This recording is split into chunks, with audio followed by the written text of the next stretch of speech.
अनुभव अच्छे ढंग से शेयर कर सकते हैं? बहुत सारे दूसरे देशों से इंटरैक्ट किया था, बहुत सारे कल्चर्स थे और बहुत अच्छा था दूसरे स्टूडेंट्स से इंटरैक्ट करने के और बहुत सारे फेमस मैथमेटिशियंस थे। हाँ आदित्य। बहुत अच्छा एक्सपीरियंस था मैम। उधर हमें उन्होंने पार्क सिटी को घुमा के दिखाया था। उधर बहुत अच्छे अच्छे व्यूज दिखे थे और पार्क्स लेके गए थे और हमें ऑक्सफोर्ड यूनिवर्सिटी को भी लेके गए थे, तो वो भी बहुत अच्छे अनुभव था।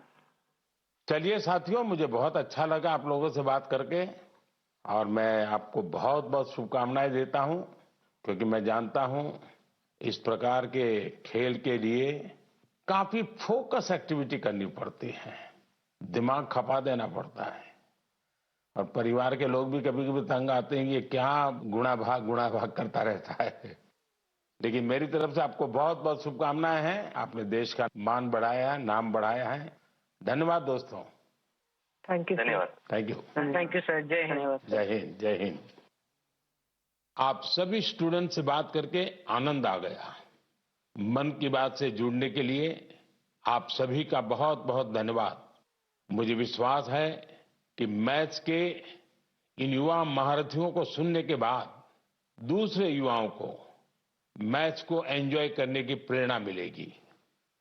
मेरे प्यारे देशवासियों, मन की बात में अब मैं उस विषय को साझा करना चाहता हूं जिसे सुनकर हर भारतवासी का सिर गर्व से ऊंचा हो जाएगा। लेकिन इसके बारे में बताने से पहले मैं आपसे एक सवाल करना चाहूंगा। क्या आपने चराई देऊ मैदान का नाम सुना है? अगर नहीं सुना तो अब आप ये नाम बार बार सुनेंगे और बड़े उत्साह से दूसरों को बताएंगे।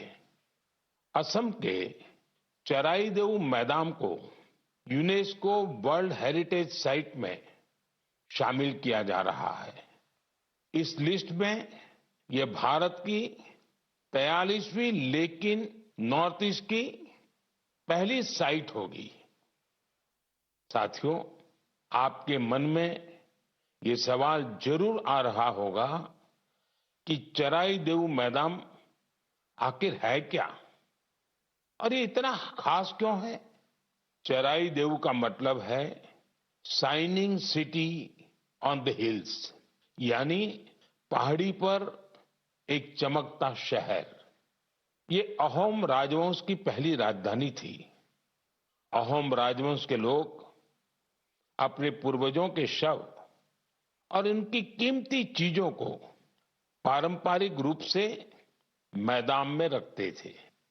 मैदान टीले नुमा एक ढांचा होता है जो ऊपर मिट्टी से ढका होता है और नीचे एक या उससे ज्यादा कमरे होते हैं।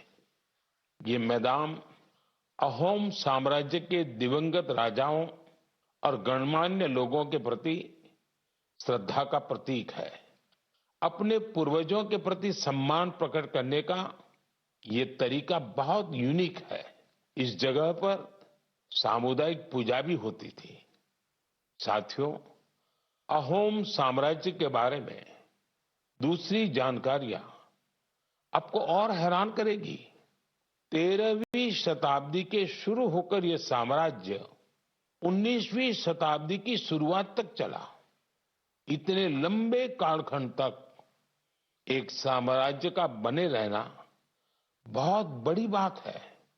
शायद अहोम साम्राज्य के सिद्धांत और विश्वास इतने मजबूत थे कि उसने इस राजवंश को इतने समय तक कायम रखा।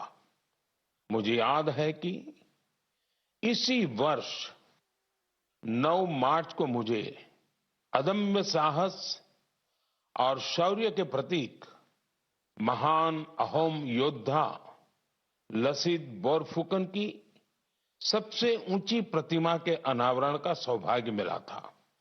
इस कार्यक्रम के दौरान अहोम समुदाय आध्यात्मिक परंपरा का पालन करते हुए मुझे अलग ही अनुभव हुआ था। लसित मैदान में अहोम समुदाय के पूर्वजों को सम्मान देने का सौभाग्य मिलना मेरे लिए बहुत बड़ी बात है। अब चराईदेव मैदान के वर्ल्ड हेरिटेज साइट बनने का मतलब होगा कि यहां पर और अधिक पर्यटक आएंगे। आप भी भविष्य के अपने ट्रैवल प्लान्स में इस साइट को जरूर शामिल करिएगा।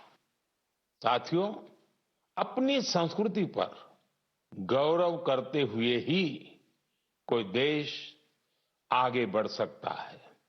भारत में भी इस तरह के बहुत सारे प्रयास हो रहे हैं। ऐसा ही एक प्रयास है प्रोजेक्ट परी। अब आप परी सुनकर कंफ्यूज मत होइएगा।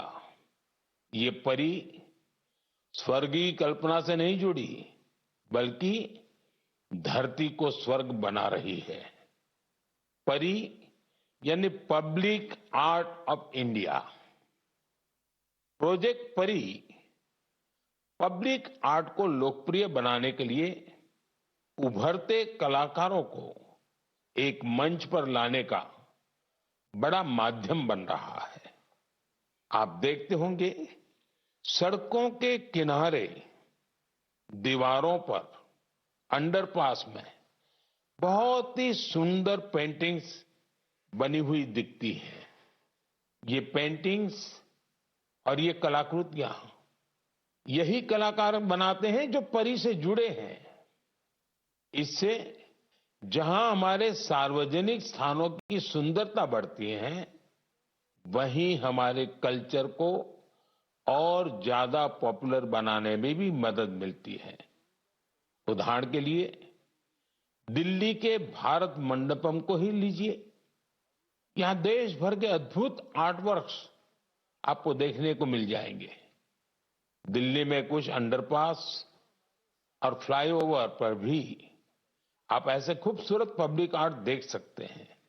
मैं कला और संस्कृति प्रेमियों से आग्रह करूंगा कि वे भी पब्लिक आर्ट पर और काम करें। ये हमें अपनी जड़ों पर गर्व करने की सुखद अनुभूति देगा। मेरे प्यारे देशवासियों, मन की बात में अब बात रंगों की, ऐसे रंगों की जिन्होंने हरियाणा के रोहतक जिले की 250 से ज्यादा महिलाओं के जीवन में समृद्धि के रंग भर दिए हैं।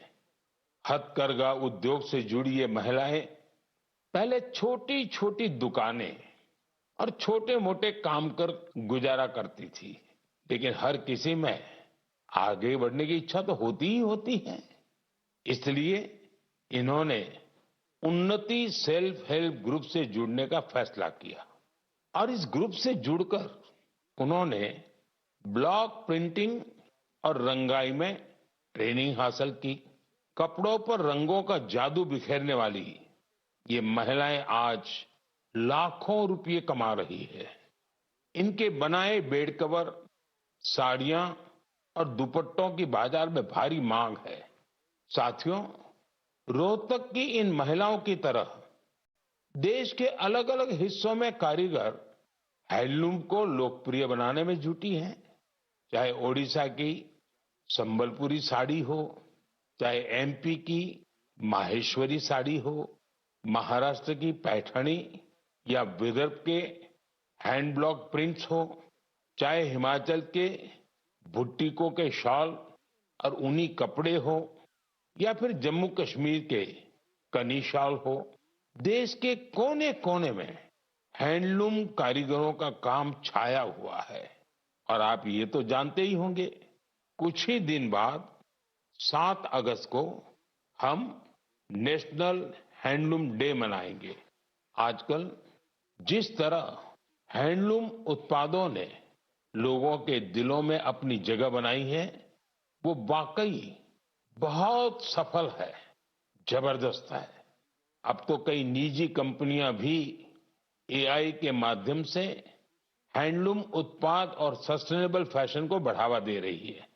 कोशा AI, handloom India, D junk, Nova tax, Brahmaputra fables ऐसे कितने ही स्टार्टअप भी हैंडलूम उत्पादों को लोकप्रिय बनाने में जुटे हैं। मुझे ये देखकर भी अच्छा लगा कि बहुत से लोग अपने यहाँ के ऐसे लोकल प्रोडक्ट्स को पॉपुलर बनाने में जुटे हैं।